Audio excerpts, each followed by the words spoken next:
Assalamualaikum dear students, hopes all of you are quite fine. Today is 25th June 2020 and today is Thursday. It's your science lecture. Today we have to do the exercise pages of 64 and 65 because we have done the chapter number 6 in previous lecture. So it's chapter number 6 whose name is air. So let's start our today's lecture. Today we have done the exercise pages. So first, for this purpose, first of all take your sharp lead pencil, all of you, and also take out the page number 64. Page number 64 open करेंगे जो कि exercise pages हैं chapter number 6 के। हमने reading और इसके explanation और meanings वगैरह डन कर लिए थे अपने प्रीवियस लेक्चर में। सो इसका क्वेश्चन नंबर 1 है कि हमने एक स्टेटमेंट पढ़नी है, right the proper term word against each statement, कि हमें स्टेटमेंट के अकॉर्डिंग उसको एक प्रॉपर वर्ड जो है वो हमने लिखना है। So the first one statement is the layer of atmosphere that supports all life, it's a troposphere. इसके स्पेलिंग आप नोट कर लें, TROPOSPHERE, इट्स अ ट्रोपोस्फेयर। हमारे पास बेसिकली 4 लेयर्स थी एटमॉस्फेयर की, जिसमें हमारे पास ट्रोपो थी, मीजो थी, थर्मो थी और स्ट्रेटोस्फेयर थी। बट इसमें लाइव स्पॉटिंग जो लेयर है वो हमारे पास ट्रोपोस्फेयर है। सेकेंड पॉइंट में हमारे पास आता है the gas that makes up the largest part of the air, it's the nitrogen. Nitrogen की स्पेलिंग आप नोट आउट करेंगे, NITROGEN। It is making about the 78% of the atmosphere.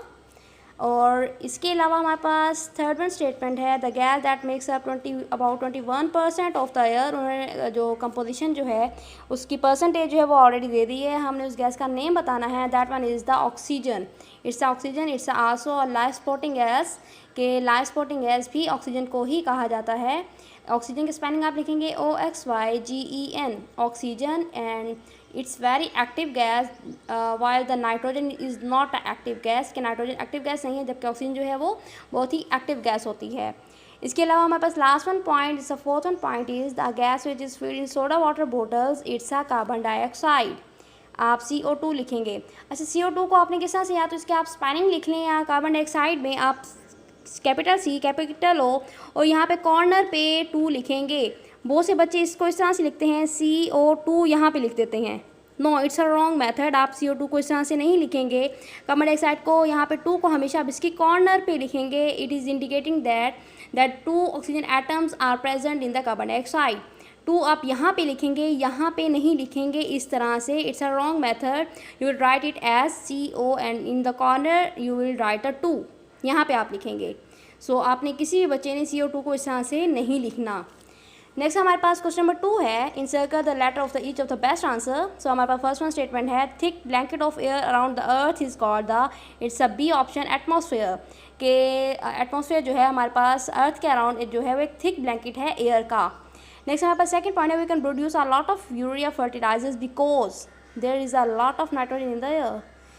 कि यहाँ पे क्या डिफरेंट हमारे पास ऑप्शंस हैं। ऑक्सीजन हमारे पास होती है, कार्बन डाइऑक्साइड होती है, वाटर वेपर्स होते हैं। नो, हमारे पास एयर में जो है नाइट्रोजन गैस जो है अबाउट 78% जो है नाइट्रोजन गैस हवा में मौजूद होती है। इस वजह से हम यूरिया फर्टिलाइजर्स को प्रोड्यूस कर सकते हैं।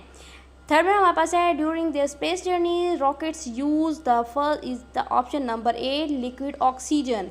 जबकि मैंने आपको बताया था कि लिक्विड नाइट्रोजन को भी हम यूज़ कर रहे हैं। उसको हम किसके लिए यूज़ कर रहे थे, लार्ज कंप्यूटर सिस्टम में, और ब्लड को प्रिजर्व करने के लिए हम लिक्विड नाइट्रोजन को यूज़ कर रहे थे। जबकि रॉकेट्स यूज़ कर रहे थे अपनी स्पेस जर्नीज़ के दौरान, वो लिक्विड ऑक्सीजन को यूज़ कर रहे थे। नेक्स्ट वन हमारे पास है we want our burn to be a fluffy which gas can help us, it's a option number C carbon dioxide. कि केक्स को बेक करने के लिए, केक को फ्लफ़ी बनाने के लिए हमें किस गैस की ज़रूरत होती है, it's a carbon dioxide. Next fifth one हमारे पास है percentage of carbon dioxide in the air is about the, ये आपको पहले बताया जा चुका है, 0.03 to 0.04% जो है वो कार्बन डाइऑक्साइड जो है हवा में मौजूद होती है। It's option number C। आप इसको हाईलाइट कर सकते हैं, आप इसको सर्कल कर सकते हैं, आप इस पर टिक कर सकते हैं, what are you want to do. So it's a last one point is point number 6 which gas is considered as life spotting gas किससे कंसिडर किया जाता है, obviously oxygen, because we respire in the oxygen. हम oxygen के through ही respire करते हैं, हम सांस लेते हैं। हमारा रेस्पायरेशन का प्रोसेस जो है वो ऑक्सीजन के थ्रू ही मेंटेन या कंप्लीट हो पाता है। That's why oxygen is also considered as the life spotting gas. Next one हमारे पास क्वेश्चन नंबर 3 है, attempt the following questions in detail. ये डिटेल में मैं आपको साथ साथ लेक्चर के साथ साथ भी क्वेश्चंस मार्क करवा चुकी हूँ, बट अगेन आपको मैं दोबारा यहाँ पे मार्क करवा देती हूँ। आप यहाँ पे पेज नंबर लिखेंगे और इसके साथ साथ मार्क अगर पहले नहीं किया तो आप दोबारा से मार्क कर लीजिए और हाईलाइट भी। हमारे पास क्वेश्चन नंबर 1 है, what is atmosphere, how is air important for us. के एटमॉस्फेयर के हमने बताना है कि एटमॉस्फेयर क्या होता है। एयर हमारे लिए इंपॉर्टेंट किस तरह से है, यहाँ पे आप लिखेंगे page number 59 and also take out the page number 59। यहाँ पे आपके पास लॉन्ग क्वेश्चन नंबर 1 यहाँ से स्टार्ट हो रहा है, it is ending at this point. आप यहाँ पे इसको पॉइंट आउट कर लें और हाईलाइट भी कर लें। यहाँ से स्टार्ट हो रहा है और यहाँ तक एंड हो रहा है, इट्स LQ नंबर 1। नेक्स्ट हमारे पास क्वेश्चन नंबर 2 है, यहाँ पे आप लिखेंगे write some use of oxygen in our daily life. आप यहाँ पे लिखेंगे page number 61, it's about the page number 61 and also take out the page number 61। हमारे पास पेज नंबर 61 पे है, यूज़ ऑफ ऑक्सीजन है, it is starting from there. आप यहाँ पे लिखेंगे LQ2 it is ending at this point, और यहाँ पे भी आप लिखेंगे LQ2 and also highlight this all the topic also. इसके बाद हमारे पास थर्ड वन क्वेश्चन जो है वो हमारे पास ये है, write some properties of carbon dioxide. यहाँ पे आप लिखेंगे page number 62 and also take out the page number 62, it is starting from this point. LQ3 आप यहाँ पे मेंशन करेंगे and it is ending at this point, और यहाँ पे भी आप LQ3 लिख देंगे और इसको हाईलाइट भी कर देंगे इस पूरे टॉपिक को। यहाँ तक हमारे जो डिटेल 1 क्वेश्चन थे वो डन हो गए। नेक्स्ट आप आएंगे पेज नंबर 65 पे। Now we are reading about the concept map, कि अब हमने कॉन्सेप्ट मैप देखना है। इसमें हमारे पास उन्होंने डिफरेंट ब्लॉक्स दिए हुए हैं, उसको हमने क्या करना है, फिल आउट करना है। फर्स्ट ऑफ ऑल हम मेजर ब्लॉक पे लिखेंगे air, it's air, AIR air. अब इसके बाद हमने बताना है इसमें कौन कौन सी गैसेज जो होती हैं वो मौजूद होती हैं अकॉर्डिंग टू देयर प्रॉपर्टीज़। अब यहाँ पे रस्टिंग, रिड्यूस रस्टिंग जो है वो हमारे पास किस गैस की जो प्रॉपर्टी है वो हमारे पास नाइट्रोजन की है। NITROGEN, नाइट्रोजन गैस जो है वो लोहे को जंग लगने से बचाती है, या उसका रस्टिंग का जो फिनोमिना है उसे रिड्यूस करती है, कम करती है। नेक्स्ट है हेल्पिंग बर्निंग, कि जो बहुत एक्टिव गैस थी वो बर्निंग में भी हेल्प आउट कर रही थी, वो हमारे पास ऑक्सीजन ही है। हमारे पास हवा में nitrogen, oxygen, carbon dioxide, rare gases या वाटर वेपर में से कौन सी गैस थी, हमारे पास ऑक्सीजन गैस थी, जो बर्निंग के बर्निंग के प्रोसेस में हेल्प आउट कर रही थी। लास्ट में हमारे पास जो है ड्राई आइस, तो ये हमारे पास कार्बन डाइऑक्साइड ही है, यानी कि कार्बन डाइऑक्साइड को जब सॉलिड फॉर्म में फ्रीज किया गया तो इसे हमने ड्राई आइस का नाम दिया, और इसी से ही हमने आर्टिफिशियल रेन भी कॉज की। It was done in the Australian desert, जो कि ऑस्ट्रेलियन डेजर्ट में इस प्रोसेस को सक्सेसफुली डन किया गया था। सो आप यहाँ पे आप आज की डेट पुट करेंगे, it's 25/6/2020 and learn the CW also right it here. And यहाँ पे लास्ट वन जो हमारे पास ये ब्लॉक है इसे आप हाईलाइट कर लेंगे। It's about the greenhouse effect, कि ग्रीन हाउस इफेक्ट होता क्या है, कार्बन डाइऑक्साइड गैस जो है इसका क्या रोल है एटमॉस्फेयर में ग्रीन हाउस इफेक्ट के हवाले से। When percentage of carbon dioxide increases in the atmosphere it increases the temperature of the earth, this behaviour of carbon dioxide is called a green house effect. कि carbon dioxide gas जो है जब different धुएँ से, जब industry से जो धुएँ वगैरह निकल रहे होते हैं, उनके डिफरेंट कंपाउंड जो निकल रहे होते हैं, तो उस वक्त जब ये हवा में इसकी क्वांटिटी जो है वो इंक्रीज़ होती है तो क्या होता है कि अर्थ का जो टेम्परेचर जो है वो भी इंक्रीज़ होना शुरू हो जाता है, और इस बिहेवियर को, कार्बन डाइऑक्साइड के इस बिहेवियर को क्या कहते हैं, ग्रीन हाउस इफेक्ट कहा जाता है।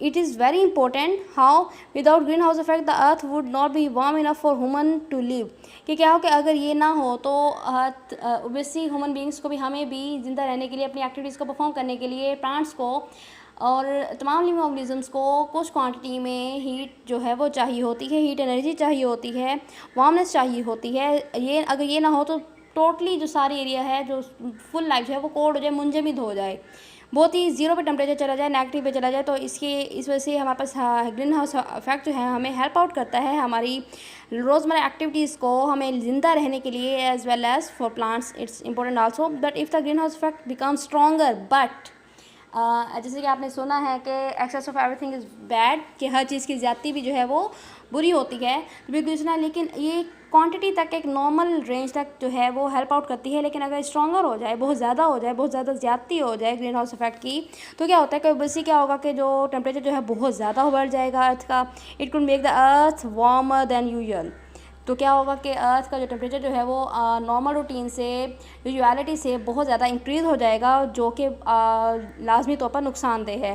इवन लिटिल एक्स्ट्रा वार्मिंग में cause problems for humans, plants and animals, कि यानी कि थोड़ी सी भी जो एक्स्ट्रा टेम्परेचर है, जैसे आपने देखा कि आजकल अर्थ का जो टेम्परेचर है वो ज़्यादा वार्म अप हुआ है कुछ अर्से से पहले की बात है। इसमें से ओजोन की डिप्लीशन हो रही है, ओजोन जो है की लेयर जो है वो काफ़ी हद तक डिप्लीट हो चुकी है। बट जैसे कि कोरोना की वजह से एक्टिविटीज़ जो है वो स्टॉप हुई हैं, इंडस्ट्रियल एरियाज़ जो है वो काफ़ी हद तक इंडस्ट्रीज़ बंद हो चुकी हैं। तो ये भी कहा जा रहा है कि ओजोन की जो डिप्लीशन है, उसके जो बहुत से होल्स है वो काफ़ी हद तक फिल आउट हुए जा चुके हैं। तो ओजोन की डिप्लीशन की भी मेन काज जो थी वो कार्बन डाइऑक्साइड थी। तो ये ग्रीन हाउस इफेक्ट के साथ साथ ओजोन को भी डिप्लीट करी थी। इसके बहुत से प्रॉब्लम्स से, हमारे अर्थ के प्रॉब्लम्स से, जो कि इसकी वजह से कॉज होते हैं। ओबियसली हमें ग्रीन हाउस इफेक्ट का हमें चाहिए कि इस वजह से अर्थ जो है वो वार्म इनफ रहती है ताकि हम ह्यूमंस जो है वो सर्वाइव कर सकें। लेकिन अगर स्ट्रॉन्गर हो जाए, ज़्यादा हो जाए, तो तब भी हमारे लिए बहुत ज़्यादा हार्मफुल होती है, बहुत ज़्यादा डैमेजेस कॉज करती है। जिसमें फर्स्ट वन जो ओजोन डिप्लीशन है, इसके अलावा बहुत सी इसमें इसकी वजह से डिजीज़ कॉज हो रही थी। सो इट्स हर चीज़ जो है वो नॉर्मल रेंज में ही अच्छी लगती है। तो होप सो के स्टूडेंट्स आपको आज का लेक्चर जो है वो समझ आ गया होगा। थैंक्स स्टूडेंट्स एंड अल्लाह हाफिज़।